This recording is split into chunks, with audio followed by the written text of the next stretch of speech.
Good morning, everyone. Welcome to Software Engineering. I'm Zhang Shuang from Software College, Northeastern University. The topic of the lecture is rapid prototype. From previous lectures, we have got to understand that rapid prototyping is a very useful and effective way to collect requirements. Well, the definition of rapid prototype is a model of the target software system. Surely we know that right now we are just in the phase of requirements and there is not any code, and the target software is just something the talk or discussed between the developers and the users. And since software is abstract and the problem that are trying to solve is also so complex, it is really very difficult for the developers and the clients and users to understand each other exactly. Okay. So, rapid prototype is just a thing will help them to understand each other exactly. So that means a model of the target software system is supposed to be built hastily, rapidly.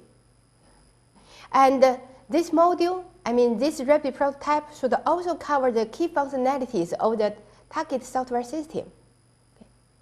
So that means the client and user will get something that they can see and they can interact with, okay, and they can feel.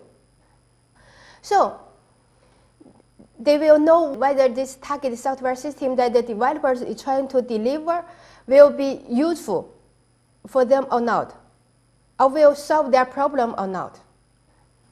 So from this definition, from this objective of rapid prototype, we can see that it will really be very helpful. Well, the next question will be, what computer languages should the developers use to build the rapid prototype? Well, there's only one rule for it. Any computer language that will enable the developers to build the rapid prototype rapidly, hastily. That is fine. So, you see the languages such as HTML, or VB, or Java will be just very fine for it, as long as you are familiar with them. So that means the developer can just choose whatever computer languages that they are familiar with in order to build up the prototype rapidly. Okay, so next I would like to show you how to build a rapid prototype and how to use it to collect the requirements from the client and users. So let's say, suppose I'm trying to collect the requirements from the tutors working in student office of our college. There's many business requirements for the tutors in the student office. For example, the new terms are coming and the students are supposed to come back from their hometowns. And once they arrive at the campus, they should register their arrival. Before any software system is available for these issues, the students are supposed to submit their student cards to the tutors in student's office.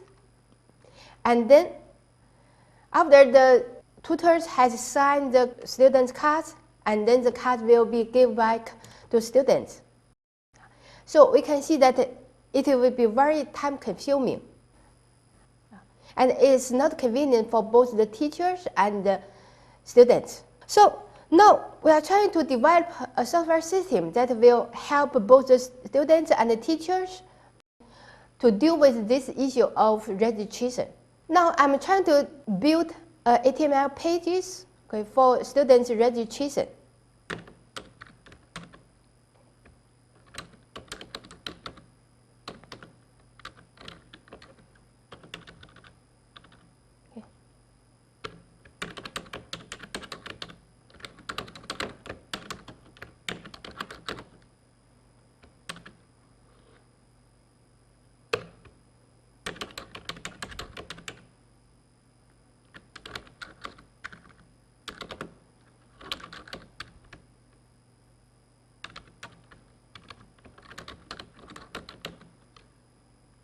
Okay, I'll save it.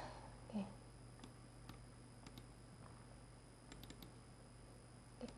I should save it as an HTML file. Okay. Registreet.html.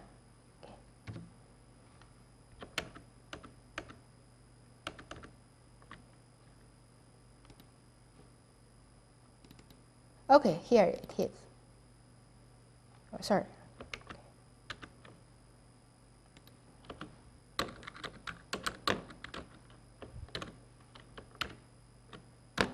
Well, okay. So you see, we can achieve this web page in just 1 minute, right? So just actually, you can really just build in front of our tutor. So you can suggest our tutor that if we get this software system for registration, and the students can just log on to this page, okay, and they just key in their own student number and register. So it will be much easier for our tutor to understand what you are thinking, what's your suggestion. So the tutor will be happy and active to give you more suggestions and more ideas. Let's say the tutor may say that, well, it's fine, it will be very convenient for the student to register. That means they can just register arrival in their dorm. If only student number is required to key in for registration, and then maybe other students will have their classmates to register, although student has not come back yet. So, okay, you should understand the tutor's problem quickly. So, what you are supposed to do is to give him your solution. You can tell our tutor that this problem will be very easy to solve as long as a password is required.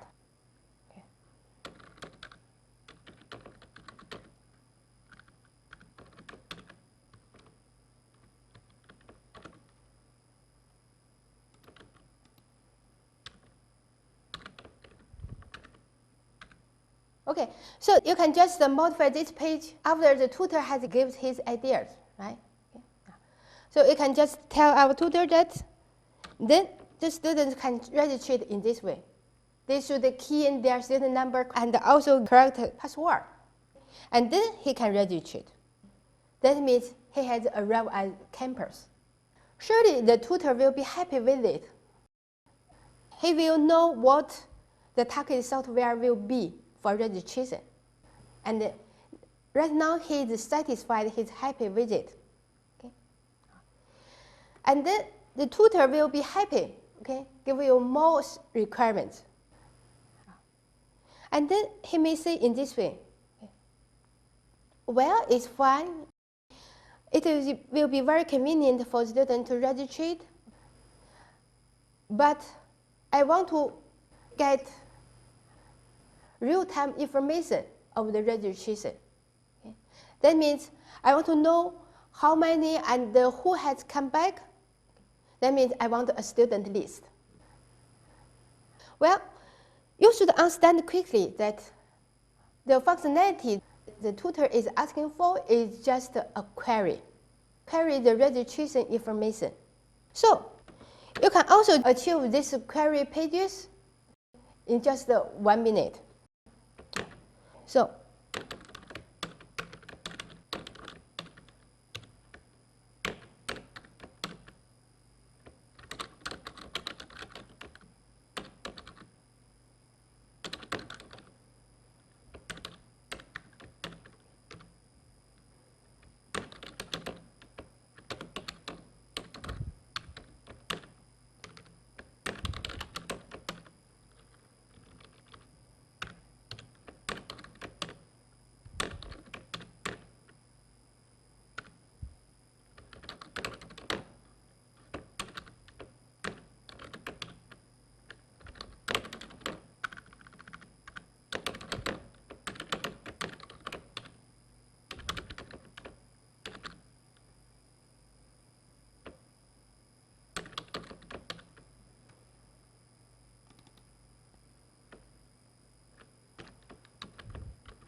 So we will save it as another file. Okay.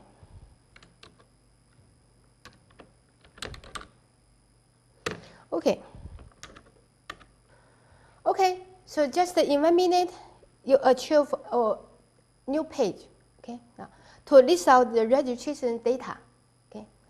And then you can show the tutor that right here, you will get such a page for query. And then you will get the student list who has come back, including student number, student name, and the class number, right? Okay. Well, the tutor will give you more suggestion, okay, more requirements. He said that he wants more data, more information, including registration date, and also including the dorm number and the room number, right? Okay.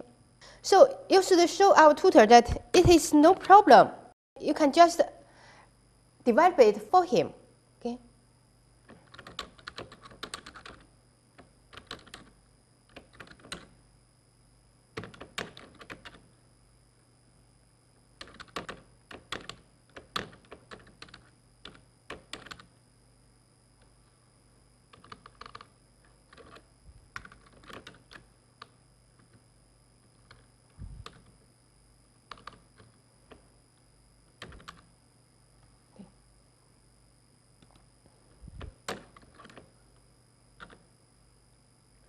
Let's see. Okay. Oh.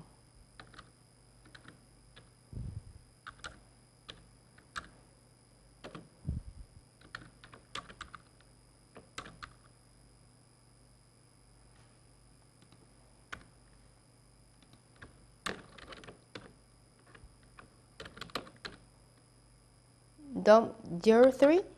Let's see. Okay. And the room number is okay.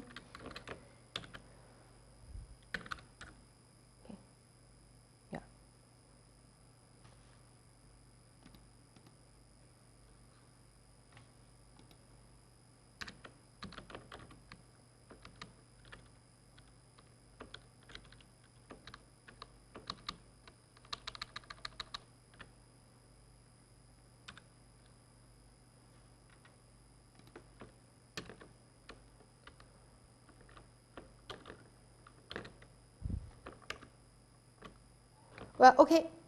So you can just modify the pages quickly to add the data that the tutor wants. Okay. And surely you must tell the tutor that this data is just hard-coded. It's not the real data. Yeah. And once the target software is available, the data will be from the database. That means the data will be real. Okay, will be real time.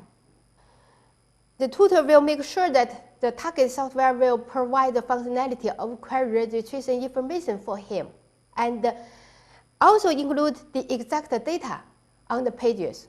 So surely the tutor will be happy and satisfied, okay, and hopeful for the target software system. And then he trusts you and he's happy to give you more suggestions. The tutor said, okay, it's fine, okay? I'm sure it will solve the problems. Well, I'm thinking whether it can be printed out. Sometimes I want to print out the student list and then maybe I will check the dorm and the rooms to make sure that the student has come back safely. Yeah, okay, actually it is a reasonable requirement, okay? And you should also give confidence to the tutor that this functionality can be achieved. Okay? So okay, you can just do it in no time. Okay?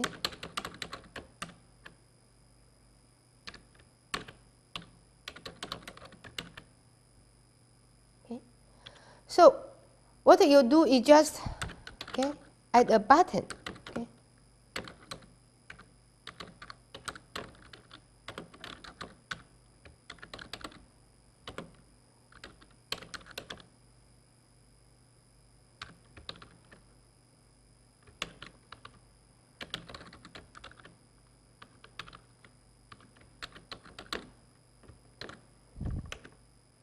Sorry.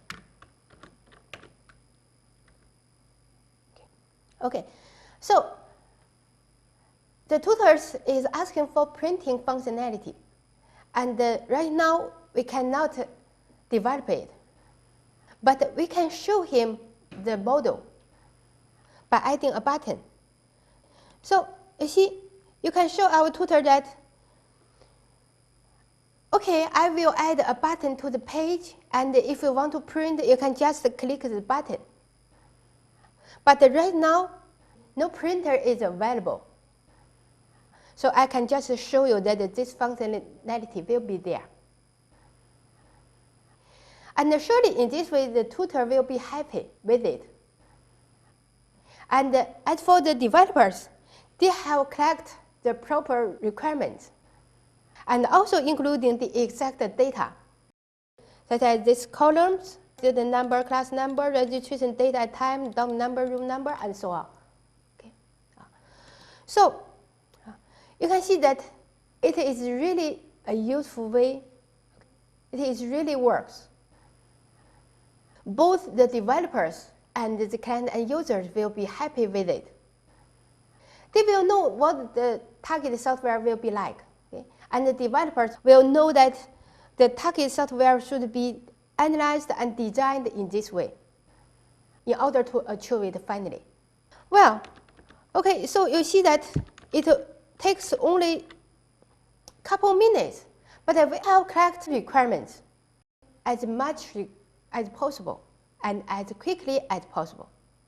Rapid prototyping method has been so successful for collecting requirements that some software organizations think that the rapid prototype can just take the place of the phase of requirements. Okay? That means no other method will be needed, just a rapid prototype, and even no requirement documentation is needed. Well, if the rapid prototype is really achieved fine and it can satisfy both the developers and the client users, it will be fine. So, with the rapid prototype replacing the requirement phase, a new software lifecycle model has been created. It's called the rapid prototyping model. So, actually, there are many software lifecycle models, okay? And the rapid prototyping is one of them. And this is what will be learned in the later capture. Okay? So far, we just understand that rapid prototype is a useful, a helpful, and effective way to achieve rapid prototype. As your students have their own team project, and you are strongly suggested to use the rapid prototype to help you to collect the requirements from the client and users. Well, okay, so much for this lecture. Thank you.